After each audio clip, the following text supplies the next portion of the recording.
बिस्मिल्लाहिर्रहमानिर्रहीम अस्सलामुअलैकुम वरहमतुल्लाहि वबरकातुहू। ताबीर रोया की नेक्स्ट वीडियो में हम हाज़िर हैं। आज इसके अंदर पढ़ेंगे ख्वाब के अंदर प्याला देखना ये किस बात की दलील है। हज़रत इब्राहीम करमानी रहमतुल्लाह ने फरमाया कि ख्वाब के अंदर प्याला देखना ये इसका मतलब ये है किसी औरत से शादी करेगा या कनीज़क यानी बांदी ख़रीदेगा। उस दौर में बांदियाँ होती थी, आजकल तो खैर बांदियाँ नहीं हैं। तो इसको पारसा और कनीज़ा ख़रीदेगा और इसको ऐसा लड़का पैदा होगा जो नेक होगा और जो इसे राहत देगा, सुकून देगा। यानी ऐसे कामों में वो लड़का मुर्तकिब नहीं होगा जो इसे तकलीफ़ दे, बल्कि राहत मिलेगी।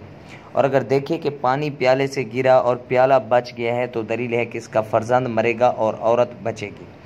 पानी तो गिर गया है और प्याला टूट गया है, प्याला बच गया है तो औरत बचेगी और बच्चा क्या हो उसका फौत हो जाएगा। और अगर प्याला टूटा और पानी गिरा, प्याला भी टूटा है पानी भी गिरा है तो औरत और फर्जंद दोनों की मौत की दलील है। हज़रत जाबिर मग़रिबी रहमतुल्लाह ने फरमाया कि अगर कोई देखे कि प्याला इसकी घर की दीवार पर लगे हुए, प्याले जो हैं बहुत सारे इसके घर की दीवार पर लगे हुए हैं, तो जितने प्याले हैं उनके मुताबिक उसे उसकी औरतें और उनकी जो है उसकी बांदियाँ होंगी।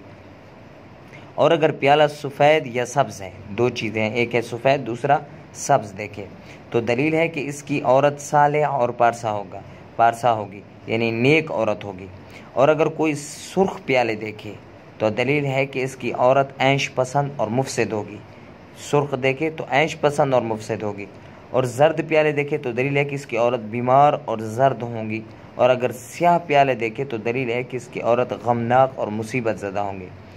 तो सफ़ेद और सब्ज़ देखना ये तो सालेह और पारसा होने की दलील है।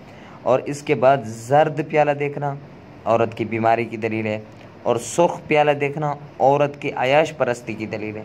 और काले रंग का प्याला देखना ये औरत पर गमनाक और मुसीबत ज़दा होने की दलील है। दुआ है कि अल्लाह हमें अपनी हिकमत से महरूम न करे और हमें सही ख्वाब समझने की तौफीक अता फ़रमाए। व आखिर दावाना अनिल हम्दुलिल्लाहि रब्बिल आलमीन।